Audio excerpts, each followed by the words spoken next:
অপূর্ব Krishna BA পাশ করিয়া কলিকাতা হইতে দেশে ফিরিয়া আসিতেছেন। নদীটি ক্ষুদ্র, বর্ষা অন্তে প্রায় শুকাইয়া যায়। এখন শ্রাবণের শেষে জল ভরিয়া উঠিয়া একেবারে গ্রামের বেড়া ও বাঁশঝাড়ের তলদেশ চুম্বন করিয়া চলিয়াছে। বহুদিন ঘন বর্ষার পর আজ মেঘ মুক্ত আকাশে রৌদ্র দেখা দিয়াছে। নৌকায় আসীন অপূর্ব কৃষ্ণর মনের ভিতরকার একখানি ছবি যদি দেখাইতে পারিতাম, তবে দেখিতেন সেখানেও এই যুবকের মানুষ নদী নববর্ষায় কুলে কুলে ভরিয়া আলোকে জলজল এবং বাতাসে ছলছল করিয়া উঠিতেছে। নৌকা যথাস্থানে ঘাটে আসিয়া লাগিল। নদী তীর হইতে অপূর্বদের বাড়ির পাকা ছাদ গাছের অন্তরাল দিয়া দেখা যাইতেছে। অপূর্বর আগমন সংবাদ বাড়ির কেহই জানিত না, সেই জন্য ঘাটে লোক আসে নাই। মাঝি ব্যাগ লইতে উদ্যত হইলে অপূর্ব নিবারণ করিয়া নিজেই ব্যাগ হাতে লইয়া আনন্দ ভরে তাড়াতাড়ি নামিয়া পড়িল। নামিবা মাত্র তীরে ছিল পিছল। ব্যাগ সমেত অপূর্ব কাদায় পড়িয়া গেল। যেমন পড়া অমনি কোথা হইতে এক সুমিষ্ট উচ্চকণ্ঠে তরল হাস্যলহরী উচ্ছ্বসিত হইয়া নিকটবর্তী অসৎ গাছের পাখিগুলোকে সচকিত করিয়া দিল। অপূর্ব অত্যন্ত লজ্জিত হইয়া তাড়াতাড়ি আত্মসংবরণ করিয়া চাহিয়া দেখিল তীরে মহাজলের নৌকা হইতে নূতন ইট রাশিকৃত করিয়া নামাইয়া রাখা হইয়াছে। তাহারই উপরে বসিয়া একটি মেয়ে হাস্যাবেগে এখনই শতধা হইয়া যাইবে এমনি মনে হইতেছে। অপূর্ব চিনিতে পারিল তাহাদেরই নতুন প্রতিবেশিনীর মেয়ে মৃন্ময়ী। দূরে বড় নদীর ধারে ইহাদের বাড়ি ছিল। সেখানে নদীর ভাঙনে দেশত্যাগ করিয়া বছর 2-3 হল এই গ্রামে আসিয়া বাস করিতেছে। এই মেয়েটির অখ্যাতির কথা অনেক শুনতে পাওয়া যায়। পুরুষ গ্রামবাসীরা স্নেহ ভরে ইহাকে পাগলি বলে, কিন্তু গ্রামের গৃহিণীরা ইহার উচ্ছৃঙ্খল স্বভাবে সর্বদা ভীত, চিন্তিত, শঙ্কান্বিত। গ্রামের যত ছেলেদের সহিতই ইহার খেলা। সমবয়সী মেয়েদের প্রতি অবজ্ঞার সীমা নেই। শিশুরাজ্যে এই মেয়েটি একটি ছোটখাটো বর্গীর উপদ্রব বলিলেই হয়। বাপের আদরের মেয়ে কিনা, সেই জন্যই ইহার এমন দুর্দান্ত প্রতাপ। এই সম্বন্ধে বন্ধুদের নিকট মৃন্ময়ীর মা স্বামীর বিরুদ্ধে সর্বদা অভিযোগ করিতে ছাড়িত না। অথচ বাপ ইহাকে ভালোবাসে। বাপ কাছে থাকিলে মৃন্ময়ীর চোখে অশ্রুবিন্দু তাহার অন্তরে বড়ই বাজিত। ইহাই মনে করিয়া প্রবাসী স্বামীকে স্মরণপূর্বক মৃন্ময়ীর মা মেয়েকেই কিছুতেই কাঁদাতে পারিত না। মৃন্ময়ী দেখিতে শ্যামবর্ণ, ছোট কোঁকড়া চুল পিঠ অব্দি পড়িয়াছে, ঠিক যেন বালকের মতো মুখের ভাব। মস্ত মস্ত দুটো কালো চক্ষুতে না আছে লজ্জা, না আছে ভয়, না আছে হাব ভাব লীলার লেশ মাত্র। শরীর দীর্ঘ, পরিপুষ্ট, সুস্থ ও সবল, কিন্তু তাহার বয়স অধিক কি অল্প সে প্রশ্ন কাহারও মনে উদয় হয় না। যদি হইত তবে এখনো অবিবাহিত আছে বলিয়া লোকে তাহার পিতামাতাকে নিন্দা করিত। গ্রামে বিদেশি জমিদারের নৌকা কালক্রমে যেদিন ঘাটে আসিয়া লাগে, সেদিন গ্রামের লোকেরা সম্ভ্রমে শশব ব্যস্ত হইয়া ওঠে। ঘাটের মেয়েদের মুখরঙ্গভূমিতে অকস্মাৎ নাসাগ্রভাগ পর্যন্ত যবনিকা পতন হয়। কিন্তু মৃন্ময়ী কোথা হইতে একটা উলঙ্গ শিশুকে কোলে লইয়া কোঁকড়া চুলগুলি পিঠে দোলাইয়া ছুটিয়া ঘাটে আসিয়া উপস্থিত। যে দেশে ব্যাধ নাই, বিপদ নাই, সেই দেশের হরিণ শিশুর মতো নির্ভীক কৌতূহলে দাঁড়াইয়া চাহিয়া চাহিয়া দেখিতে থাকে। অবশেষে আপনতলের বালক সঙ্গীদের নিকট ফিরিয়া গিয়া এই নবাগত প্রাণীর আচার ব্যবহার সম্বন্ধে বিস্তর বাহুল্য বর্ণনা করে। আমাদের অপূর্ব ইতিপূর্বে ছুটি উপলক্ষে বাড়ি আসিয়া এই বন্ধনহীন বালিকাটিকে 2-4 বার দেখিয়াছে এবং অবকাশের সময়, এমনকি অনবকাশের সময়ও ইহার সম্বন্ধে চিন্তা করিয়াছে। পৃথিবীতে অনেক মুখ চোখে পড়ে, কিন্তু এক একটি মুখ বলা কওয়া নেই, একেবারে মনের মধ্যে গিয়া উত্তীর্ণ হয়। সে কেবল সৌন্দর্যের জন্য নহে, আর একটি কি গুণ আছে, সেগুণটি বোধ করি স্বচ্ছতা। অধিকাংশ মুখের মধ্যেই মনুষ্য প্রকৃতিটি আপনাকে পরিস্ফুট রূপে প্রকাশ করিতে পারে না। যে মুখে সেই অন্তর্গুহাবাসী রহস্যময় লোকটি অবাধে বাহির হইয়া দেখা দেয়, সে মুখ সহস্রের মধ্যেও চোখে পড়ে এবং এক পলকে মনে মুদ্রিত হইয়া যায়। এই বালিকার মুখে চোখে একটা দুরন্ত অবাধ্য নারী প্রকৃতি উন্মুক্ত বেগবান অরণ্য মৃগের মতো সর্বদা দেখা দেয়, খেলা করে। সেই জন্য এই জীবন চঞ্চল মুখখানি একবার দেখিলে সহজে ভোলা যায় না। পাঠকদিগকে বলাই বাহুল্য, মৃন্ময়ীর কৌতুকহাস্যধ্বনি যতই সুমিষ্ট হোক, দুর্ভাগা অপূর্বর পক্ষে কিঞ্চিত ক্লেশদায়ক হইয়াছিল। নদীর তীর, গাছের ছায়া, পাখির গান, প্রভাতের রৌদ্র, 20 বৎসর বয়স। অবশ্য ইটের স্তূপটা তেমন উল্লেখযোগ্য নহে, কিন্তু যে ব্যক্তি তাহার উপর বসিয়াছিল সে এই শুষ্ক কঠিন আসনের প্রতিও একটি মনোরম শ্রেয় বিস্তার করিয়াছিল।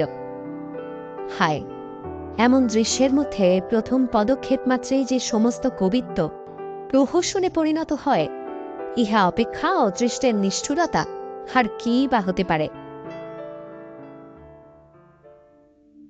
সেই ইষ্ঠক শিখর হইতে প্রবাহমান হাস্যধ্বনি শুনিতে শুনিতে চাদরে ও ব্যাগে কাদা মাখিয়া গাছের ছায়া দিয়া অপূর্ব বাড়িতে গিয়া উপস্থিত হইল। অকস্মাৎ পুত্রের আগমনে তাহার বিধবা মাতা পুলকিত হইয়া উঠিলেন। তৎক্ষণাৎ ক্ষীর, দধি, রুই মাছের সন্ধানে দূরে নিকটে লোক দৌড়িল এবং পাড়া প্রতিবেশীর মধ্যেও একটা আন্দোলন উপস্থিত হইল। আহারান্তে মা অপূর্বর বিবাহের প্রস্তাব উত্থাপন করিলেন। অপূর্ব সেজন্য প্রস্তুত হইয়াই ছিল, কারণ প্রস্তাব অনেক পূর্বেই ছিল। কিন্তু পুত্র নব্যতন্ত্রের নতুন ধোয়া ধরিয়া জেদ করিয়া বসিয়াছিল যে বিয়ে পাশ না করিয়া বিবাহ করিব না। এতকাল জননী সেই জন্যই অপেক্ষা করিয়াছিলেন। অতএব এখন আর কোনো ওজর করা মিথ্যা। অপূর্ব কহিল, আগে পাত্রী দেখা হোক, তারপর স্থির হইবে। মা কহিলেন, পাত্রী দেখা হইয়াছে, সেজন্য তোকে ভাবতে হবে না। অপূর্ব ওই ভাবনাটা নিজে ভাবিতে প্রস্তুত হইল এবং কহিল, মেয়ে না দেখিয়া বিবাহ করিতে পারিব না।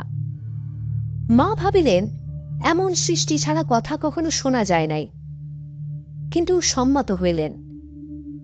সে রাত্রেই অপূর্ব প্রদীপ নিভাইয়া বিছানায় শয়ন করিলে পর বর্ষা নিশীথে সমস্ত শব্দ এবং সমস্ত নিস্তব্ধতার পরপ্রান্ত হইতে বিজন বিনিদ্র শয্যায় একটি উচ্ছ্বসিত উচ্চ কণ্ঠের হাস্যধ্বনি তাহার কানে আসিয়া ক্রমাগত বাজিতে লাগিল। মন নিজেকে কেবল এই বলিয়া পীড়া দিতে লাগিল যে সকালবেলার সেই পদস্খলনটা যেন কোনো একটা উপায়ে সংশোধন করিয়া লওয়া উচিত। বালিকা জানিল না যে আমি অপূর্ব কৃষ্ণ অনেক বিদ্যা উপার্জন করিয়াছি, কলিকাতায় বহুকাল যাপন করিয়া আসিয়াছি। 2 বাত পিছনে পাতিয়া কাদায় পড়িয়া গেলেও আমি উপহাস্য উপেক্ষণীয় একজন যে সে গ্রাম্য যুবক নহে। পরদিন অপূর্ব কোণে দেখিতে যাইবে। অধিক দূরে নহে, পাড়াতেই তাহাদের বাড়ি। একটু বিশেষ যত্নপূর্বক সাজ করিল।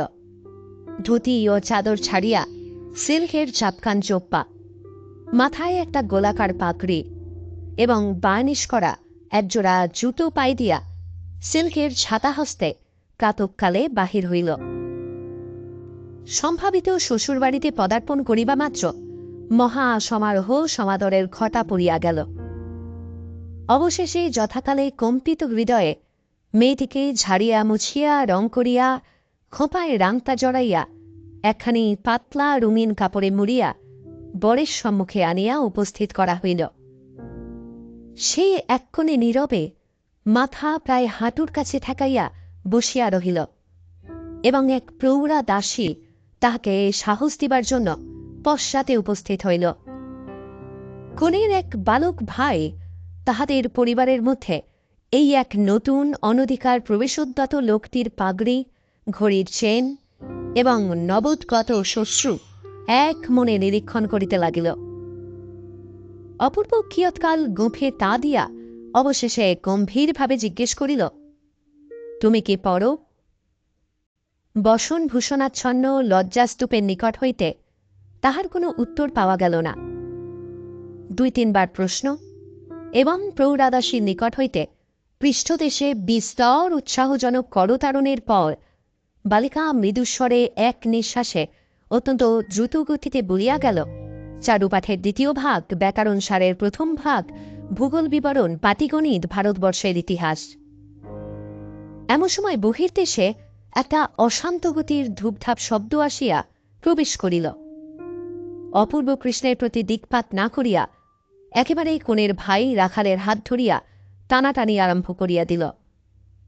রাখাল তখন আপন পর্যবেক্ষণ শক্তির চর্চায় একান্ত মনে নিযুক্ত ছিল। সে কিছুতেই উঠিতে চাহিল না। দাসীটি তাহার সংযত কণ্ঠস্বরের মৃদুতা রক্ষার প্রতি দৃষ্টি রাখিয়া যথাযোগ্য তীব্রভাবে মৃন্ময়ীকে ভৎসনা করিতে লাগিল। অপূর্ব কৃষ্ণ আপনার সমস্ত গাম্ভীর্য এবং গৌরব একত্র করিয়া পাগড়ি পরা মস্তকে অভ্রবেতী হইয়া বসিয়া রহিল এবং পেটের কাছে ঘড়ির চেন নাড়িতে লাগিল। অবশেষে সঙ্গীটিকে কিছুতেই বিচলিত করতে না পারিয়া তাহার পিঠে একটা সশব্দ চপেটাঘাত করিয়া চট করিয়া কনের মাথার ঘোমটা টানিয়া খুলিয়া দিয়া ঝড়ের মতো মৃন্ময়ী ঘর হইতে বাহির হইয়া গেল। দাসীটি গুমরিয়া গর্জন করিতে লাগিল এবং ভগ্নীর অকস্মাৎ অবগুণ্ঠন্মোচনে রাখাল খিলখিল শব্দে হাসিতে আরম্ভ করিল। নিজের পৃষ্ঠের প্রবল চপেটাঘাতটি সে অন্যায় প্রাপ্য মনে করিল না, কারণ এইরূপ দেনা পাওনা তাহাদের মধ্যে সর্বদাই চলিতেছে। এমনকি পূর্বে মৃন্ময়ীর চুল কাঁধ ছাড়াইয়া পিঠের মাঝামাঝি আসিয়া পড়িত। রাখালই একদিন হঠাৎ পশ্চাৎ হইতে আসিয়া তাহার ঝুটির মধ্যে কাঁচি চালাইয়া দেয়। মৃন্ময়ী তখন অত্যন্ত রাগ করিয়া তাহার হাত হইতে কাঁচিটি কাড়িয়া লইয়া নিজের অবশিষ্ট পশ্চাতের চুল ক্যাচ ক্যাচ শব্দে নির্দয়ভাবে কাটিয়া ফেলিল।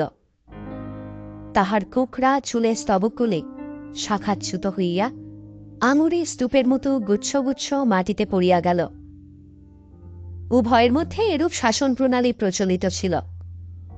অতঃপর এই নীরব পরীক্ষা সভা আর অধিকক্ষণ স্থায়ী হইল না। পিণ্ডাকার কন্যাটি কোনোমতে পুনশ্চ দীর্ঘাকার হইয়া দাসী সহকারে অন্তঃপুরে চলিয়া গেল। অপূর্ব পরম গম্ভীরভাবে বিরল গুম্ফরেখায় তা দিতে দিতে উঠিয়া ঘরের বাইরে যাইতে উদ্যত হইল। দ্বারের নিকট গিয়া দেখে বানিশ করা নতুন জুতো জোড়াটি যেখানে ছিল সেখানে নাই, এবং কোথায় আছে তাহাও বহু চেষ্টায় অবধারণ করা গেল না। বাড়ির লোক সকলেই বিষম বিব্রত হইয়া উঠিল এবং অপরাধীর উদ্দেশ্যে গালি ও ভৎসনা অজস্র বর্ষিত হইতে লাগিল। অনেক খোঁজ করিয়া অবশেষে অনন্যপায় হইয়া বাড়ির কর্তার পুরাতন ছিন্ন ঢিলা চটিজোড়া পরিয়া প্যান্টলুন, চাপকান, পাগড়ি সমেত সুসজ্জিত অপূর্ব কর্দমাক্ত গ্রাম্য পথে অত্যন্ত সাবধানে চলিতে লাগিল। পুষ্করিণীর ধারে নির্জন পথপ্রান্তে আবার হঠাৎ সেই উচ্চকণ্ঠের অজস্র হাস্যকলোচ্ছ্বাস, যেন তরু পল্লবের মধ্যে হইতে কৌতুকপ্রিয়া বনদেবী অপূর্বর ওই অসঙ্গত চটিজোড়ার দিকে চাহিয়া হঠাৎ আর হাসি ধারণ করিয়া রাখিতে পারিল না। অপূর্ব অপ্রতিভভাবে থমকিয়া দাঁড়াইয়া ইতস্তত নিরীক্ষণ করিতেছে। এমন সময়ে ঘন বন হইতে বাহির হইয়া একটি নির্লজ্জ অপরাধিনী তাহার সম্মুখে নূতন জুতোজোড়াটি রাখিয়াই পলায়নোদ্যত হইল। অপূর্ব দ্রুত বেগে 2 হাত ধরিয়া তাহাকে বন্দী করিয়া ফেলিল। মৃন্ময়ী আঁকিয়া বাঁকিয়া হাত ছাড়াইয়া পলাইবার চেষ্টা করিল, কিন্তু পারিল না। কোঁকড়া চুলে বেষ্টিত তাহার পরিপুষ্ট সহাস্যদুষ্ট মুখখানির ওপরে শাখান্তরাংশুত সূর্যকিরণ আসিয়া পড়িল। রৌদ্রোজ্জ্বল নির্মল চঞ্চল নির্ঝরিণীর দিকে অবনত হইয়া কৌতূহলী পথিক যেমন নিবিষ্ট দৃষ্টিতে তাহার তলদেশে দেখিতে থাকে, অপূর্ব তেমনি করিয়া গভীর গম্ভীর নেত্রে মৃন্ময়ীর ঊর্ধ্বক্ষিপ্ত মুখের ওপর তরিতরল দুটি চক্ষুর মধ্যে চাহিয়া দেখিল এবং অত্যন্ত ধীরে ধীরে মুষ্টি শিথিল করিয়া যেন যথা কর্তব্য অসম্পন্ন রাখিয়া বন্দিনীকে ছাড়িয়া দিল।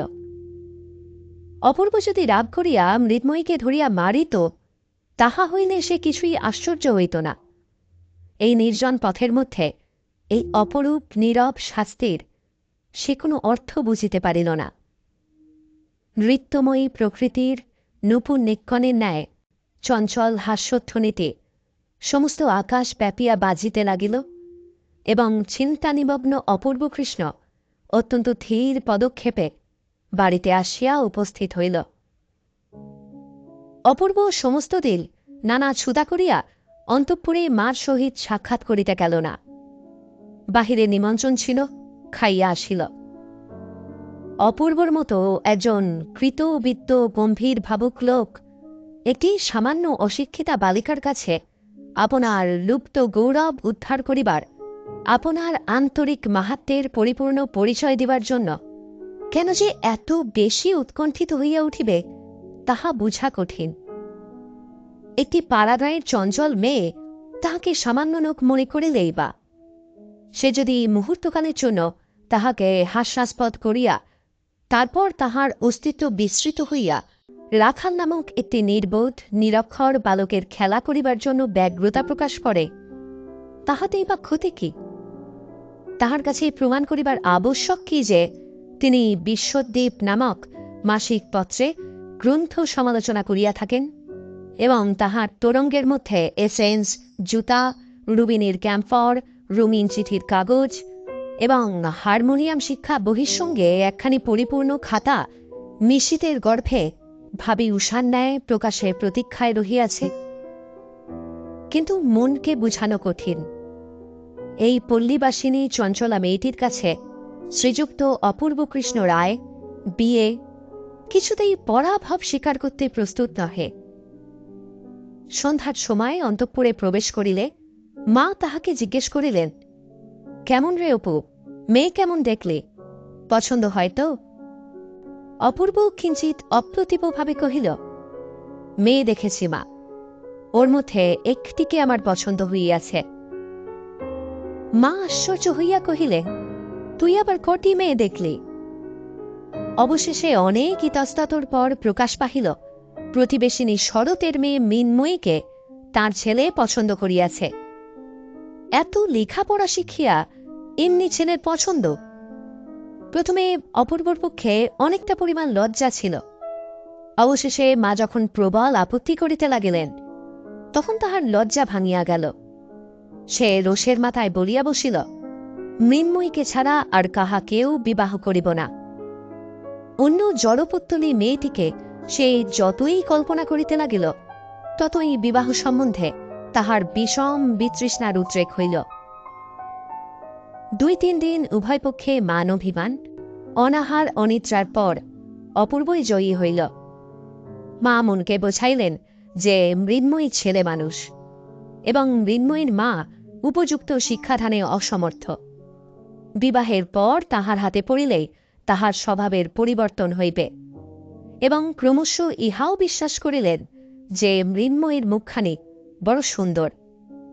কিন্তু তখনই আবার তাহার খর্ব কেশরাশি তাহার কল্পনাপথে উদিত হইয়া হৃদয় নৈরাশ্যে পূর্ণ করিতে লাগিল। তথাপি আশা করিলেন দৃঢ় করিয়া চুল বাঁধিয়া এবং জবজবে করিয়া তেল লেপিয়া কালেই এ ত্রুটি সংশোধন হইতে পারিবে। পাড়ার লোক সকলেই অপূর্বর এই পছন্দটিকে অপূর্ব পছন্দ বলিয়া নামকরণ করিল। পাগলি মৃন্ময়ীকে অনেকেই ভালোবাসিত, কিন্তু তাই বলে নিজের পুত্রের বিবাহযোগ্য বলিয়া কেহই মনে করিত না। মৃন্ময়ীর বাপ ঈশান মজুমদারকে যথাকালে সংবাদ দেওয়া হইল। সে কোনো একটি স্টিমার কোম্পানির কেরানি রূপে নদী তীরবর্তী একটি ক্ষুদ্র স্টেশনে একটি ছোট টিনের ছাদ বিশিষ্ট কুটিরে মাল ওঠানো নামানো এবং টিকিট বিক্রয় কার্যে নিযুক্ত ছিল। তাহার মৃন্ময়ীর বিবাহ প্রস্তাবে দুই চক্ষু বাহিয়া জল পড়িতে লাগিল। তাহার মধ্যে কতখানি দুঃখ এবং কতখানি আনন্দ ছিল পরিমাণ করিয়া বলিবার কোনো উপায় নাই। কন্যার বিবাহ উপলক্ষে ঈশান হেড অফিসের সাহেবের নিকট ছুটির প্রার্থনা করিয়া দরখাস্ত করিল। সাহেব উপলক্ষটা নিতান্ত তুচ্ছ জ্ঞান করিয়া ছুটি নামঞ্জুর করিয়া দিলেন। তখন পূজার সময় 1 সপ্তাহ ছুটি পাইবার সম্ভাবনা জানাইয়া সে পর্যন্ত বিবাহ স্থগিত রাখিবার জন্য দেশে চিঠি লিখিয়া দিল। কিন্তু অপূর্বর মা কহিলেন, এই মাসে দিন ভালো আছে, আর বিলম্ব করিতে পারিব না। উভয়তই প্রার্থনা অগ্রাহ্য হইলে পর ব্যথিত হৃদয় ঈশান আর কোনো আপত্তি না করিয়া পূর্বমতো মাল ওজন এবং টিকিট বিক্রয় করিতে লাগিলেন। অতঃপর মৃন্ময়ীর মা এবং পল্লীর যত বর্ষীয়সীগণ সকলে মিলিয়া ভাবী কর্তব্য সম্বন্ধে মৃন্ময়ীকে অহর্নিশি উপদেশ দিতে লাগিল। ক্রীড়া শক্তি, দ্রুতগমন, উচ্চহাস্য, বালকদিগের সহিত আলাপ এবং ক্ষুধা অনুসারে ভোজন সম্বন্ধে সকলেই নিষেধ পরামর্শ দিয়া বিবাহটাকে বিভীষিকারূপে প্রতিপন্ন করিতে সম্পূর্ণ কৃতকার্য হইল। উৎকণ্ঠিত শঙ্কিত হৃদয়ে মৃন্ময়ী মনে করিল তাহার যাবজ্জীবন কারাদণ্ড এবং তদাবসানে ফাঁসির হুকুম হইয়াছে। সে দুষ্ট পনে ঘোড়ার মতো ঘাড় বাঁকাইয়া পিছু হটিয়া বলিয়া বসিল, আমি বিবাহ করিব না। কিন্তু তথাপি বিবাহ করিতে হইল। তারপরে শিক্ষা আরম্ভ হইল। এক রাত্রির মধ্যে মৃন্ময়ীর সমস্ত পৃথিবী অপূর্বর মার অন্তঃপুরে আসিয়া আবদ্ধ হইয়া গেল। শাশুড়ি সংশোধন কার্যে প্রবৃত্ত হইলেন।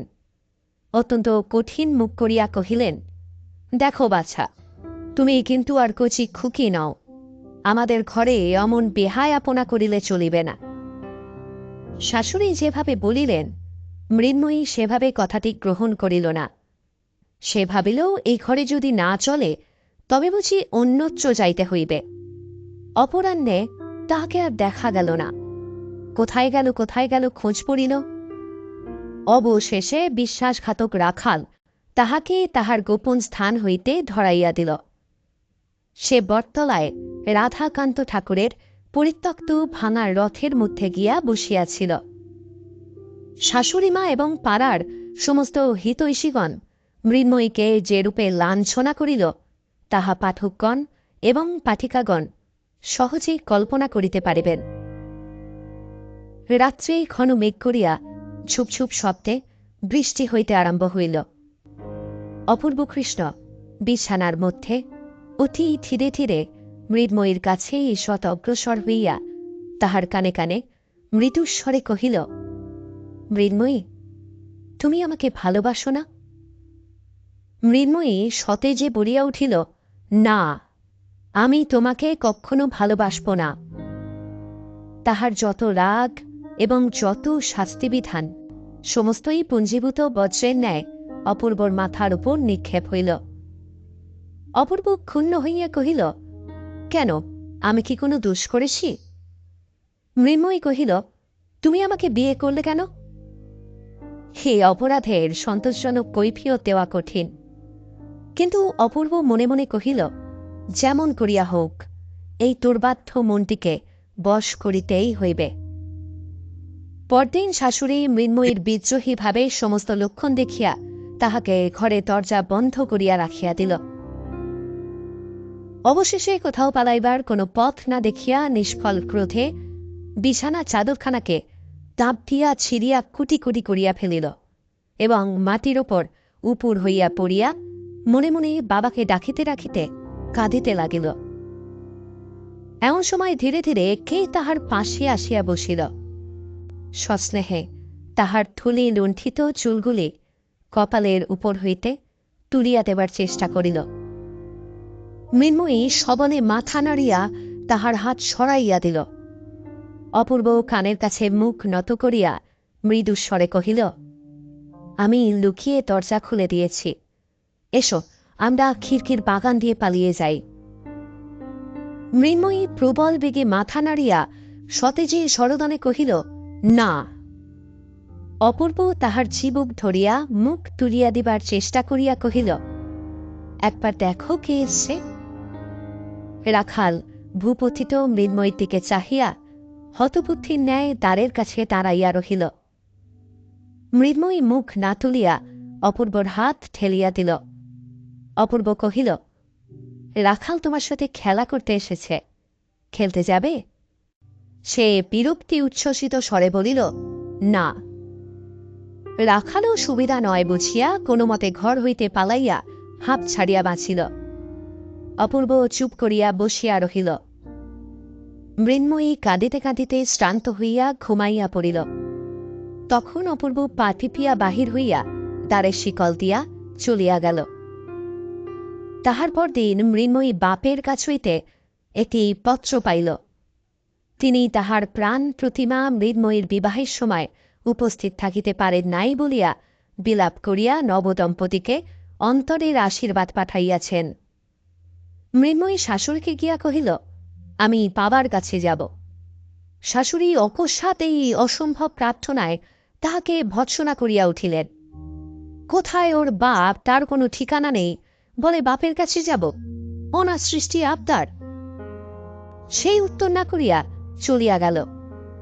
আপনার ঘরে গিয়া দ্বার রুদ্ধ করিয়া নিতান্ত হতাশ্বাস ব্যক্তি যেমন করিয়া দেবতার কাছে প্রার্থনা করে তেমনি করিয়া বলিতে লাগিল, বাবা, তুমি আমাকে নিয়ে যাও, এখানে আমার কেউ নেই, এখানে থাকলে আমি বাঁচিব না। গভীর রাত্রে তাহার স্বামী নিদ্রিত হইলে ধীরে ধীরে দ্বার খুলিয়া মৃন্ময়ী গৃহের বাহির হইল। যদিও এক একবার মেঘ করিয়া আসিতেছিল, তথাপি জ্যোৎস্না রাত্রে পথ দেখিবার মতো আলোক যথেষ্ট ছিল। বাপের কাছে যাইতে হইলে কোন পথ অবলম্বন করিতে হইবে মৃন্ময়ী তাহার কিছুই জানিত না। কেবল তাহার মনের বিশ্বাস ছিল, যে পথ দিয়া ডাকের পত্রবাহক রানারগঞ্জ চলে, সেই পথ দিয়া পৃথিবীর সমস্ত ঠিকানায় যাওয়া যায়। মৃন্ময়ী সেই ডাকের পথ ধরিয়া চলিতে লাগিল। চলিতে চলিতে শরীর শ্রান্ত হইয়া আসিল। রাত্রিও প্রায় শেষ হইল। বনের মধ্যে যখন উসখুস করিয়া অনিশ্চিত সুরে দুটো একটা পাখি ডাকিবার উপক্রম করিতেছে, অথচ নিঃসংশয়ে সময় নির্ণয় না করিতে পারিয়া ইতস্তত করিতেছে, তখন মৃন্ময়ী পথের শেষে নদীর ধারে একটি বৃহৎ বাজারের মতো স্থানে আসিয়া উপস্থিত হইল। অতঃপর কোন দিকে যাইতে হইবে ভাবিতেছে, এমন সময়ে পরিচিত ঝমঝম শব্দ শুনিতে পাইল। চিঠির থলে কাঁধে করিয়া ঊর্ধ্বশ্বাসে ডাকের রানার আসিয়া উপস্থিত হইল। মৃন্ময়ী তাড়াতাড়ি তাহার কাছে গিয়া কাতর শান্তস্বরে কহিল, কুশিগঞ্জে আমি বাবার কাছে যাব, আমাকে তোমার সঙ্গে নিয়ে চলো না। সে কহিল, কুশিগঞ্জ কোথায় আমি জানি নে। এই বলিয়া ঘাটে বাঁধা ডাক নৌকার মাঝিকে জাগাইয়া দিল, নৌকা ছাড়িয়া দিল। তাহার দয়া করিবার বা প্রশ্ন করিবার সময় নাই। দেখিতে দেখিতে হাট এবং বাজার সজাগ হইয়া উঠিল। মৃন্ময়ী ঘাটে নামিয়া একজন মাঝিকে ডাকিয়া কহিল, মাঝি, আমাকে কুশিগঞ্জে নিয়ে যাবে? মাঝি তাহার উত্তর দেবার পূর্বেই পাশের নৌকা হইতে একজন বলিয়া উঠিল, আরে কে ও? মিনু মা, তুমি এখানে কোথা থেকে? মৃন্ময়ী উচ্ছ্বসিত ব্যগ্রতার সহিত বলিল, বনমালী, আমি কুশিগঞ্জে বাবার কাছে যাব, আমাকে তোর নৌকায় নিয়ে চল। বনমালী তাহাদের গ্রামের মাঝি। সেই উচ্ছৃঙ্খল প্রকৃতির বালিকাটিকে বিলক্ষণ চিনিত। সে কহিল, বাবার কাছে যাবে?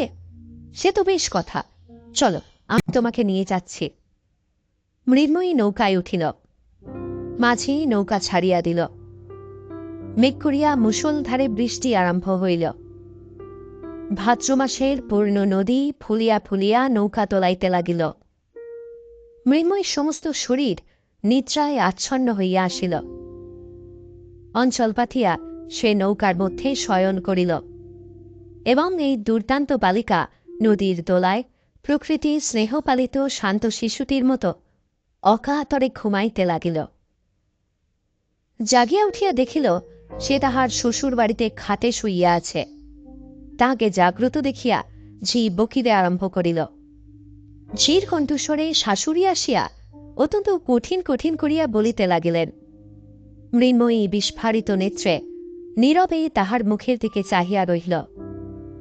অবশেষে তিনি যখন তাহার বাপের শিক্ষাদোষের ওপর কটাক্ষ করিয়া বলিলেন, তখন মৃন্ময়ী দ্রুতপদে পাশের ঘরে প্রবেশ করিয়া ভিতর হইতে শিকল বন্ধ করিয়া দিল।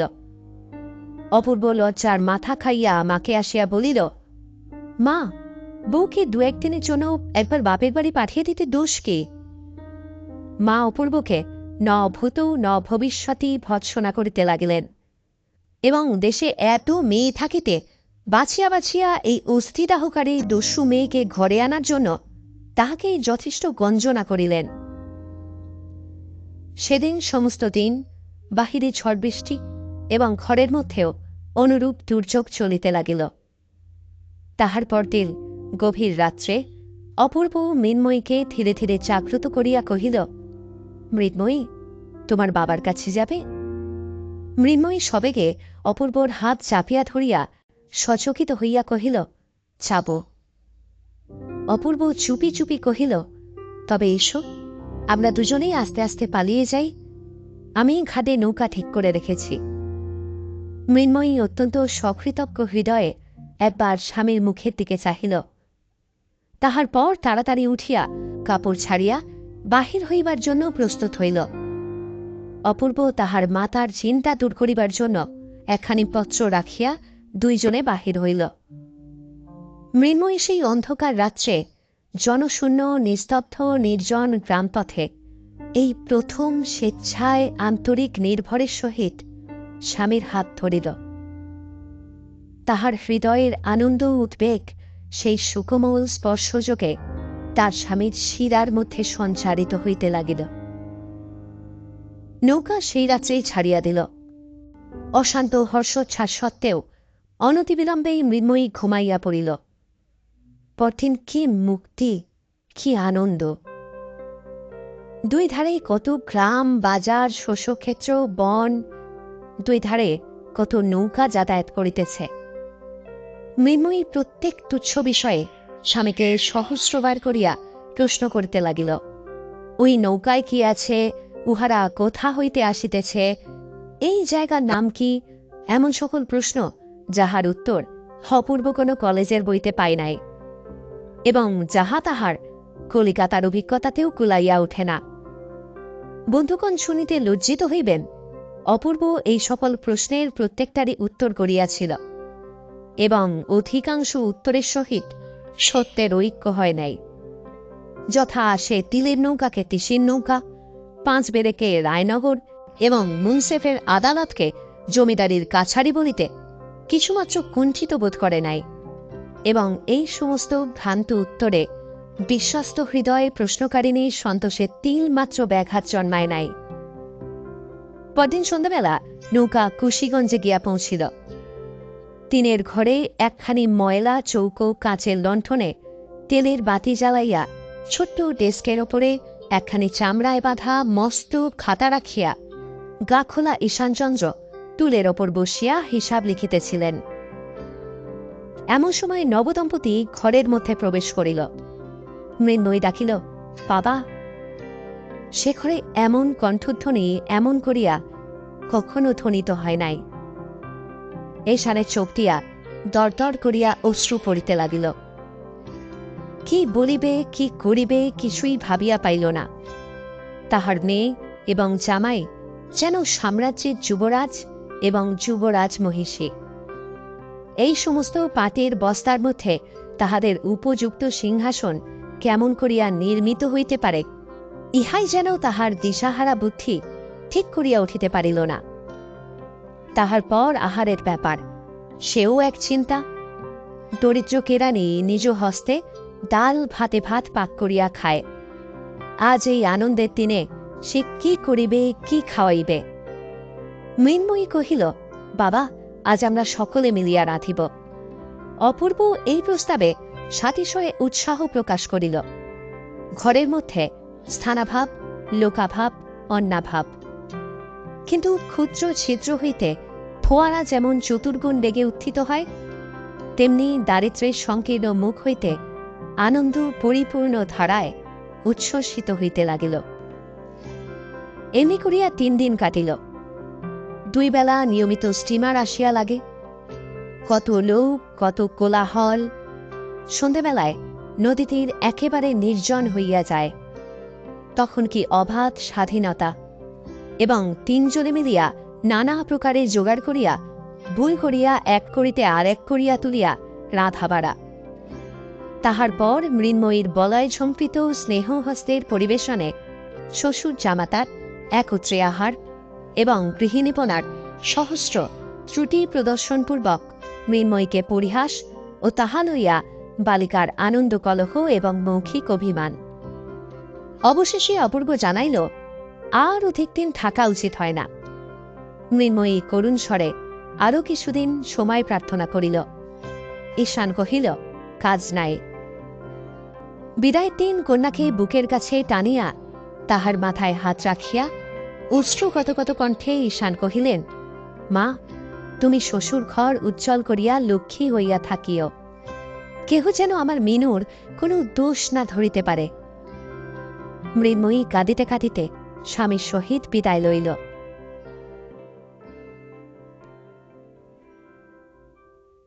এই অপরাধীযুগল গৃহে ফিরিয়া আসিলে মা অত্যন্ত গম্ভীরভাবে রহিলেন। কোনো কথাই কহিলেন না। কাহারও ব্যবহারের প্রতি এমন কোনো দোষারোপ করিলেন না যাহা সে স্খলন করিতে চেষ্টা করিতে পারে। এই নীরব অভিযোগ, নিস্তব্ধ অভিমান লৌহ ভারের মতো সমস্ত ঘরকন্যার ওপর অটলভাবে চাপিয়া রহিল। অবশেষে অসহ্য হইয়া উঠিলে অপূর্ব আসিয়া কহিল, মা, কলেজ খুলেছে, এখন আমাকে আইন পড়তে যেতে হবে। মা উদাসীন কণ্ঠে কহিলেন, বউয়ের কি করিবে? অপূর্ব কহিল, বউ এখানেই থাক। মা কহিলেন, না বাবু, কাজ নাই, তুমি তাকে তোমার সঙ্গে নিয়ে যাও। সচরাচর মা অপূর্বকে তুই সম্ভাষণ করিয়া থাকেন। অপূর্ব অভিমান ক্ষুণ্ণ স্বরে কহিল, আচ্ছা। কলিকাতা যাইবার আয়োজন পড়িয়া গেল। যাইবার আগের রাত্রে অপূর্ব বিছানায় আসিয়া দেখিল মৃন্ময়ী কাঁদিতেছে। হঠাৎ তাহার মনে আঘাত লাগিল। বিষণ্ণ কণ্ঠে কহিল, মৃন্ময়ী, আমার সঙ্গে কলিকাতায় যেতে তোমার ইচ্ছে করছে না? মৃন্ময়ী কহিল, না। অপূর্ব জিজ্ঞাসা করিল, তুমি আমাকে ভালোবাসো না? না। এই প্রশ্নের কোনো উত্তর পাইল না। অনেক সময় এই প্রশ্নের উত্তর অতিশয় সহজ, কিন্তু আবার এক এক সময় ইহার মধ্যে মনস্তত্ত্ব ঘটিত এত জটিলতার সংস্রব থাকে যে বালিকার নিকট হইতে তাহার উত্তর প্রত্যাশা করা যায় না। অপূর্ব প্রশ্ন করিল, রাখালকে ছেড়ে যেতে তোমার মন কেমন করছে? মৃন্ময়ী অনায়াসে উত্তর করিল, হ্যাঁ। বালক রাখালের প্রতি এই বিয়ে পরীক্ষা উত্তীর্ণ কৃতবিত্ত যুবকের সুচির মতো অতি সূক্ষ্ম অথচ অতি সুতীক্ষ্ণ ঈর্ষার উদয় হইল। কহিল, আমি অনেক কাল আর বাড়ি আসিতে পাব না। এই সংবাদ সম্বন্ধে মৃন্ময়ীর কোনো বক্তব্য ছিল না। বোধ হয় 2 বৎসর কিংবা তারও বেশি হতে পারে। মৃন্ময়ী আদেশ করিল, তুমি ফিরে আসবার সময় রাখালের জন্য একটা 3 মুখরজাসের ছুরি কিনে নিয়ে এসো। অপূর্ব শয়ন অবস্থা হইতে ঈষৎ উত্থিত হইয়া কহিল, তুমি তাহলে এখানেই থাকিবে? মৃন্ময়ী কহিল, হ্যাঁ, আমি মায়ের কাছে গিয়ে থাকব। অপূর্ব নিঃশ্বাস ফেলিয়া কহিল, আচ্ছা, তাই থেকো। যতদিন না তুমি আমাকে আসবার জন্য চিঠি লিখবে, আমি আসব না। খুব খুশি হলে বুঝি? মৃন্ময়ী এ প্রশ্নের উত্তর দেওয়ার বাহুল্যবোধ করিয়া ঘুমাইতে লাগিল, কিন্তু অপূর্বর ঘুম হইল না। বালিশ উঁচু করিয়া ঠেসান দিয়া বসিয়া রহিল। অনেক রাত্রে হঠাৎ চাঁদ উঠিয়া চাঁদের আলো বিছানার ওপর আসিয়া পড়িল। অপূর্ব সেই আলোকে মৃন্ময়ীর দিকে চাহিয়া দেখিল। চাহিয়া চাহিয়া মনে হইল যেন রাজকন্যাকে কে রূপোর কাঠি ছোঁয়াইয়া অচেতন করিয়া রাখিয়া গিয়াছে। একবার কেবল সোনার কাঠি পাইলেই এই নিদ্রিত আত্মাটিকে জাগাইয়া তুলিয়া মালা বদল করিয়া লওয়া যায়। রূপার কাঠি হাস্য আর সোনার কাঠি অশ্রুজল। ভোরের বেলায় অপূর্ব মৃন্ময়ীকে জাগাইয়া দিল, কহিল, মৃন্ময়ী, আমার যাবার সময় হইয়াছে, চলো তোমাকে তোমার মার বাড়ি রাখিয়া আসি। মৃন্ময়ী শয্যা ত্যাগ করিয়া উঠিয়া দাঁড়াইল। অপূর্ব তাহার 2 হাত ধরিয়া কহিল, এখন আমার একটা প্রার্থনা আছে। আমি অনেক সময় তোমায় অনেক সাহায্য করিয়াছি, আর যাইবার সময় তাহার একটি পুরস্কার দিবে। মৃন্ময়ী বিস্মিত হইয়া কহিল, কি? অপূর্ব কহিল, তুমি ইচ্ছা করিয়া ভালোবাসিয়া আমাকে একটি চুম্বন দাও। অপূর্বর এই অদ্ভুত প্রার্থনা এবং গম্ভীর মুখভাব দেখিয়া মৃন্ময়ী হাসিয়া উঠিল। হাস্য সংবরণ করিয়া মুখ বাড়াইয়া চুম্বন করিতে উদ্যত হইল। কাছাকাছি গিয়া আর পারিল না, খিলখিল করিয়া হাসিয়া উঠিল। এমন 2 বার চেষ্টা করিয়া অবশেষে নিরস্ত হইয়া মুখে কাপড় দিয়া হাসিতে লাগিল। শাসন ছলে অপূর্ব তাহার কর্ণমূল ধরিয়া নাড়িয়া দিল। অপূর্বর বড় কঠিন পণ। দস্যুবৃত্তি করিয়া কাড়িয়া লুটিয়া লওয়া সে আত্ম অবমাননা মনে করে। সে দেবতার ন্যায় সগৌরবে থাকিয়া স্বেচ্ছান্বিত উপহার চায়, নিজের হাতে কিছুই তুলিয়া লইবে না। মৃন্ময়ী আর হাসিল না। তাহাকে প্রত্যুষের আলোকে নির্জন পথ দিয়া তাহার মায়ের বাড়ি রাখিয়া অপূর্ব গৃহে আসিয়া মাতাকে কহিল, ভাবিয়া দেখিলাম, বউকে আমার সঙ্গে কলকাতা লইয়া গেলে আমার পড়াশোনার ব্যাঘাত হইবে। সেখানে উহারও কেহ সঙ্গিনী নাই। তুমি তো তাহাকে এ বাড়িতে রাখিতে চাও না, তাই আমি তাহার মার বাড়িতেই রাখিয়া আসিলাম। সুগভীর অভিমানের মধ্যে মাতা পুত্রের বিচ্ছেদ হইল। মার বাড়ি আসিয়া মৃন্ময়ী দেখিল কিছুতেই আর মন লাগিতেছে না। সে বাড়ির আগাগোড়া যেন বদল হইয়া গিয়াছে। সময় আর কাটে না। কি করিবে, কোথায় যাইবে, কাহার সহিত দেখা করিবে, কিছুই ভাবিয়া পাইল না। মৃন্ময়ীর হঠাৎ মনে হইল যেন সমস্ত গৃহে এবং সমস্ত গ্রামে কেহ লোক নাই, যেন মধ্যাহ্নে সূর্যগ্রহণ হইল। কিছুতেই বুঝিতে পারিল না আজ কলিকাতা চলিয়া যাইবার জন্য এত প্রাণপণ ইচ্ছা করিতেছে, কাল রাত্রে এই ইচ্ছে কোথায় ছিল? কাল সে জানিত না যে জীবনের যে অংশ পরিহার করিয়া যাইবার জন্য এত মন কেমন করিতেছিল, তৎপূর্বেই তাহার সমস্ত স্বাদ পরিবর্তন হইয়া গিয়াছে। গাছের পক্ষপত্রের ন্যায় আজ সেই বৃন্তচ্যুত অতীত জীবনটাকে ইচ্ছাপূর্বক অনায়াসে দূরে ছড়িয়া ফেলিল। গল্পে শোনা যায়, নিপুণ অস্ত্রকার এমন সূক্ষ্ম তরবারি নির্মাণ করতে পারে যে তদ্বারা মানুষকে দ্বিখণ্ড করিলেও সে জানিতে পারে না। অবশেষে নাড়া দিলে 2 অর্ধখণ্ড ভিন্ন হইয়া যায়। বিধাতার তরবারি সেই রূপ সূক্ষ্ম। কখন তিনি মৃন্ময়ীর বাল্য ও যৌবনের মাঝখানে আঘাত করিয়াছিলেন সে জানিতে পারে নাই। আজ কেমন করিয়া নাড়া পাইয়া বাল্য অংশ যৌবন হইতে বিচ্যুত হইয়া পড়িল, এবং মৃন্ময়ী বিস্মিত হইয়া ব্যথিত হইয়া চাহিয়া রহিল। মাতৃগৃহে তাহার সেই পুরাতন শয়নগৃহকে আর আপনার বলিয়া মনে হইল না। সেখানে যে থাকিত সে হঠাৎ আর নাই। এখন হৃদয়ের সমস্ত স্মৃতি সেই আর একটি বাড়ি, আরেকটি ঘর, আরেকটি শয্যার কাছে গুনগুন করিয়া বেড়াইতে লাগিল। মৃন্ময়ীকেই আর কেহ বাহিরে দেখিতে পাইল না। তাহার হাস্যধ্বনি আর শোনা যায় না। রাখাল তাহাকে দেখিলে ভয় করে, খেলার কথাও মনে আসে না। মৃন্ময়ী মাকে বলিল, মা, আমাকে শ্বশুর বাড়ি রেখে আয়। এদিকে বিদায়কালীন পুত্রের বিষণ্ণ মুখ স্মরণ করিয়া অপূর্বর মার হৃদয় বিদীর্ণ হইয়া যায়। সে যে রাগ করিয়া বউকে বেহানের বাড়ি রাখিয়া আসিয়াছে, ইহা তাহার মনে বড়ই বিধিতে লাগিল। মৃন্ময়ী ম্লান মুখে শাশুড়ির পায়ের কাছে পড়িয়া প্রণাম করিল। শাশুড়ি তৎক্ষণাৎ ছল ছল নেত্রে তাহাকে বক্ষে চাপিয়া ধরিলেন। মুহূর্তের মধ্যে উভয়ের মিলন হইয়া গেল। শাশুড়ি বধূর মুখের দিকে চাহিয়া আশ্চর্য হইয়া গেলেন। সে মৃন্ময়ী আর নাই। এই পরিবর্তন সাধারণত সকলে সম্ভব নহে। বৃহৎ পরিবর্তনের জন্য বৃহৎ বলের আবশ্যক। শাশুড়ি স্থির করিয়াছিলেন মৃন্ময়ীর দোষগুলি একটি একটি করিয়া সংশোধন করিবেন, কিন্তু আর এক অদৃশ্য সংশোধনকর্তা একটি অজ্ঞাত সংক্ষেপ উপায় অবলম্বন করিয়া মৃন্ময়ীকে যেন নতুন জন্ম পরিগ্রহ করাইয়া দিলেন। এখন শাশুড়িকেও মৃন্ময়ী বুঝিতে পারিল, শাশুড়িও মৃন্ময়ীকে চিনিতে পারিলেন।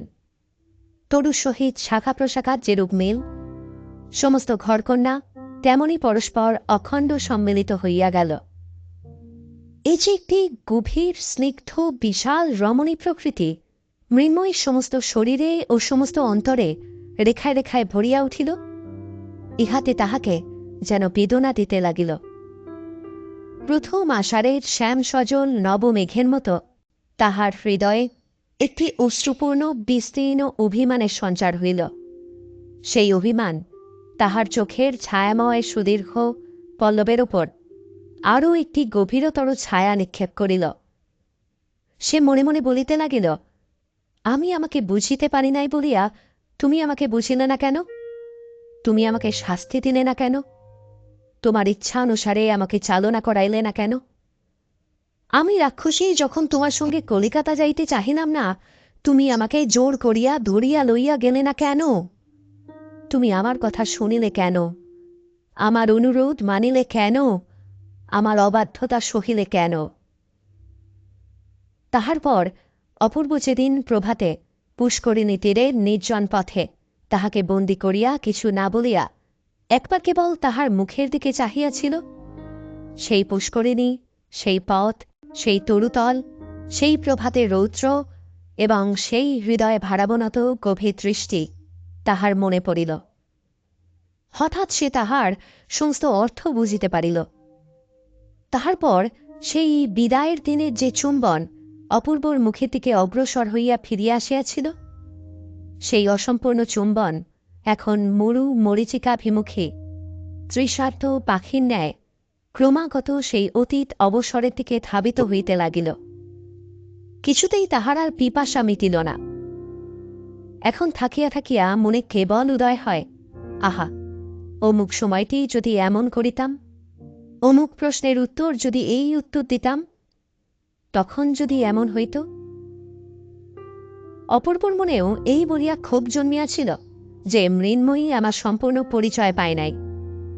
মৃন্ময়ীও আজ বসিয়া বসিয়া ভাবে, তিনি আমাকে কি মনে করিলেন, কি বুঝিয়া গেলেন? অপূর্ব তাহাকে যে দুরন্ত চপল অবিবেচক নির্বোধ বালিকা বলিয়া জানিল, পরিপূর্ণ হৃদয়ামৃত ধারায় প্রেম পিপাসা মিটাইতে সক্ষম রমণী বলিয়া পরিচয় পাইল না, ইহাতেই সে পরিতাপে লজ্জায় ধিক্কারে পীড়িত হইতে লাগিল। চুম্বনের এবং সোহাগের সে ঋণগুলি অপূর্বর মাথার বালিশের ওপর পরিশোধ করিতে লাগিল। এমনিভাবে কতদিন কাটিল। অপূর্ব বলিয়া গিয়াছিল, তুমি চিঠি না লিখিলে আমি বাড়ি ফিরিব না। মৃন্ময়ী তাহাই স্মরণ করিয়া একখানি ঘরে দ্বার রুদ্ধ করিয়া চিঠি লিখিতে বসিল।